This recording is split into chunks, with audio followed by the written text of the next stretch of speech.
បាទសូមគោរពជំរាបសួរលោកគ្រូអ្នកគ្រូសិស្សានុសិស្សព្រមទាំងបងប្អូនទាំងអស់គ្នាបាទនៅក្នុងថ្ងៃនេះខ្ញុំបានត្រឡប់មកជួបលោកគ្រូអ្នកគ្រូសិស្សានុសិស្សព្រមទាំងបងប្អូនទាំងអស់គ្នាជាថ្មីម្ដងទៀតហើយនៅក្នុង Channel អ៊ុតឡាក់ Technical បាទតើសុខសប្បាយជាទេបាទហើយនៅក្នុងថ្ងៃនេះខ្ញុំនឹងលើកយកចំណេះដឹងថ្មីមួយទៀតនៅក្នុងកម្មវិធី Telegram គឺជាគន្លឹះភិនឈ្មោះឯកសារក្នុងក្រុម Telegram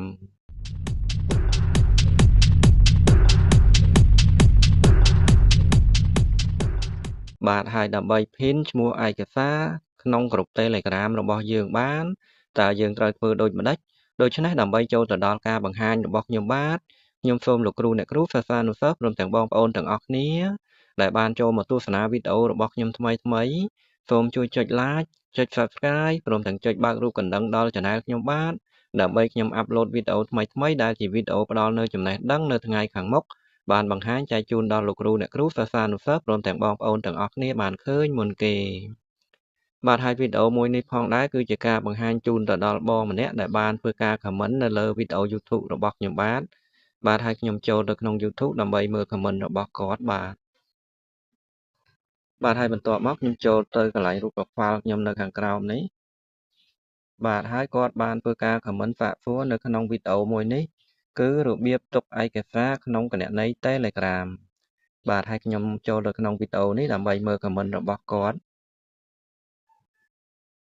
សិស្សានុសិស្សព្រមទាំងបងប្អូនទាំងអស់គ្នា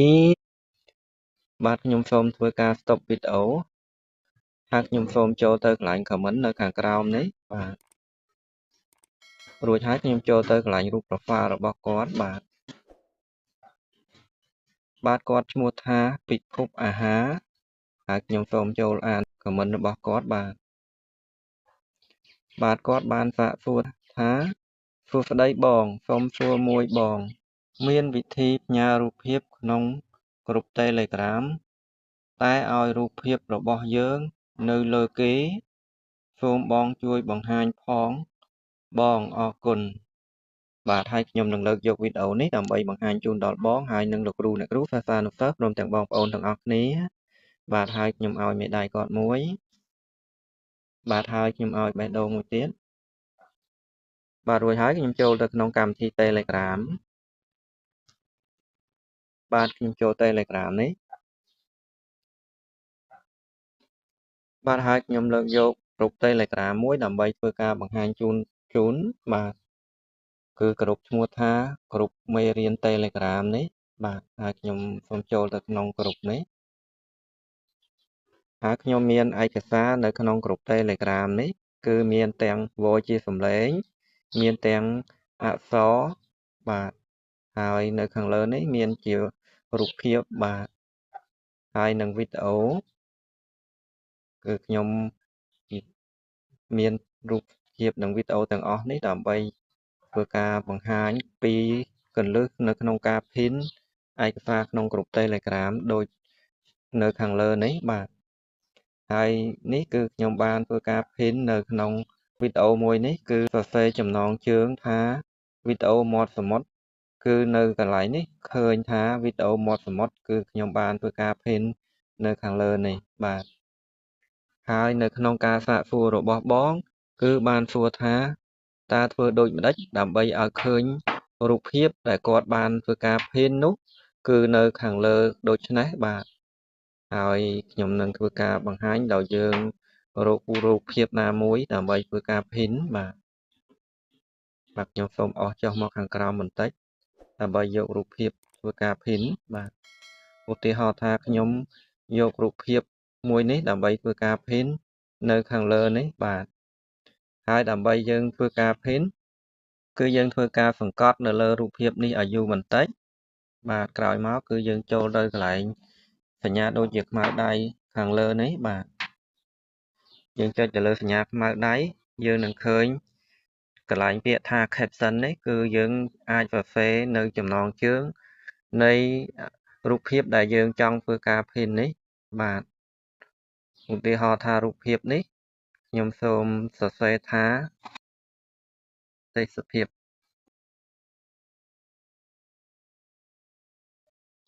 បាទរួចហើយខ្ញុំចុចនៅកន្លែងសញ្ញា tick នេះបាទ បាទនេះខ្ញុំបានធ្វើការសរសេរនៅពាក្យថាទេសភាពនៅខាងក្រោមនៅក្នុងរូបភាពនេះបាទខ្ញុំសូមអស់ទៅរករូបភាពនេះបាទនេះគឺរូបភាពដែលខ្ញុំបានសរសេរជាអក្សរនៅខាងក្រោមនេះបាទ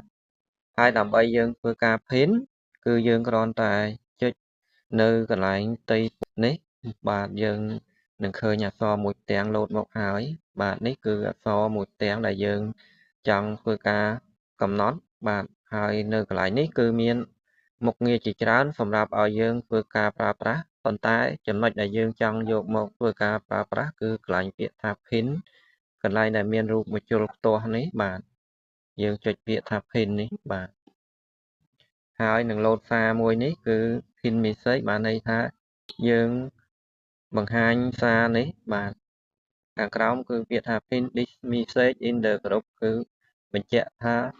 យើងចង់ធ្វើការ pin នៅរូបភាពនេះមានឬទេបាទហើយកន្លែង tick នេះ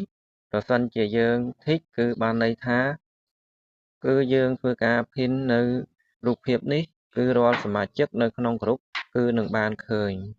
បាទហើយបន្ទាប់មកយើងចុចពាក្យថា pin នេះបាទនេះខ្ញុំបានធ្វើការ pin នៅក្នុងក្រុម Telegram នេះហើយគឺឃើញនៅខាងលើគេនេះបាទគឺរូបភាពនេះហើយនឹងពាក្យថាទេសភាពនេះបាទហើយដើម្បីបង្ហាញជូនដល់បងហើយនឹងលោកគ្រូអ្នកគ្រូសិស្សានុសិស្សព្រមទាំងបងប្អូនទាំងអស់គ្នាថាតើយើងបានធ្វើការ pin នេះគឺសមាជិកនៅក្នុងក្រុមគាត់បានឃើញនៅខាងលើពិតប្រាកដឬមួយក៏អត់ហើយខ្ញុំសូមចេញមកខាងក្រៅដើម្បីចូលទៅក្នុងគណនី Telegram របស់ខ្ញុំមួយទៀតដែលជាសមាជិកនៅក្នុងក្រុមនេះបាទហើយខ្ញុំចុចសញ្ញាត្រេ3នេះ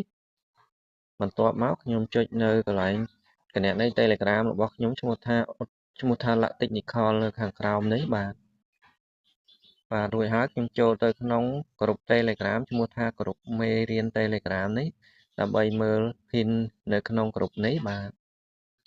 ហើយខ្ញុំគឺជាសមាជិកក្នុងក្រុមនេះបាទនេះគឺឃើញពាក្យថាទេសភាពហើយនឹងរូបភាពនេះនៅខាងលើក្នុង pin message នេះហើយបាទហើយមិនតែប៉ុណ្ណោះគឺយើងអាចធ្វើការ pin នៅឯកសារខុសពីរូបភាពឬមួយក៏វីដេអូនិងជា voice សំឡេងដាក់នៅក្នុងកន្លែង pin message នេះបានទាំងអស់បាទ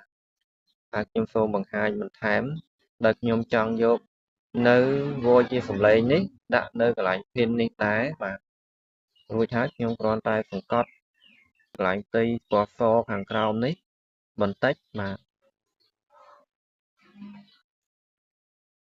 គឺក្រោយពីខ្ញុំធ្វើការសង្កត់គឺនឹងឃើញពាក្យថា pin នេះចុចនៅកន្លែងពាក្យថា pin នេះបាទហើយនេះគឺ load សារដោយដែលខ្ញុំបានធ្វើការបង្ហាញនៅលើកទី1គឺយើងធ្វើការចុចពាក្យថា pin នេះទៀតបាទហើយក្រោយពីយើងចុចពាក្យថា pin គឺកន្លែងនេះនឹងឃើញពាក្យថាសូមស្វាគមន៍ដូចនៅកន្លែងនេះដែរបាទហើយនៅក្នុងការ pin message នេះគឺយើងអាចធ្វើការ pin ទាំងសមាជិកនិងម្ចាស់ក្រុមហើយក្នុងករណីបើសិនជាម្ចាស់ក្រុមគាត់បិទនៅមុខងារ pin message គឺយើងជាសមាជិកមិនអាចធ្វើការ pin បានទេបាទហើយនៅក្នុងនេះគឺមានឯកសារផ្សេងប្រសិនជាយើងជាសមាជិកនៅក្នុងក្រុម Telegram ណាមួយគឺយើងចង់ធ្វើការ pin message គឺយើងគ្រាន់តែអនុវត្តតាមវិធីដូចដែលខ្ញុំបានធ្វើការបង្ហាញនៅចំណុចទី1និងចំណុចទី2គឺយើងនឹងអាចធ្វើការ pin message បាននៅក្នុងក្រុម Telegram ដែលយើងចង់ធ្វើការ pin នោះហើយបាទហើយនេះគឺជាការបង្ហាញរបស់ខ្ញុំបាទអំពីគន្លឹះ pin ឈ្មោះឯកសារក្នុងក្រុម Telegram បាទហើយប្រសិនជាបងហើយនឹងលោកគ្រូអ្នកគ្រូសិស្សានុសិស្សព្រមទាំងបងប្អូនទាំងអស់គ្នានៅមានចម្ងល់នៅក្នុងការបង្ហាញរបស់ខ្ញុំបាទខ្ញុំសូមបងហើយនឹងលោកគ្រូអ្នកគ្រូសិស្សានុសិស្សព្រមទាំងបងប្អូនទាំងអស់គ្នាធ្វើការខមមិននៅខាងក្រោមវីដេអូរបស់ខ្ញុំបាទនឹងឆ្លើយជូនដល់បងហើយនឹងលោកគ្រូអ្នកគ្រូសិស្សានុសិស្សព្រមទាំងបងប្អូនទាំងអស់គ្នាបាទហើយនៅខាងក្រោមវីដេអូរបស់ខ្ញុំបាទនេះគឺមានវីដេអូជាច្រើនទៀតដែលជាវីដេអូផ្ដល់នៅចំណេះដឹងសម្រាប់បង្ហាញចែកជូនដល់លោកគ្រូអ្នកគ្រូសិស្សានុសិស្សព្រមទាំងបងប្អូនទាំងអស់គ្នាបន្ថែមទៀតបាទហើយនៅថ្ងៃខាងមុខខ្ញុំមានវីដេអូថ្មីដែលជាវីដេអូផ្ដល់នៅចំណេះដឹងសម្រាប់បង្ហាញចែកជូនបន្ថែមទៀតបាទហើយនៅពេលនេះការបង្ហាញរបស់ខ្ញុំបាទ បានចូលមកដល់ទីបញ្ចប់បាទសូមអរគុណហើយនឹងសូមជម្រាបលា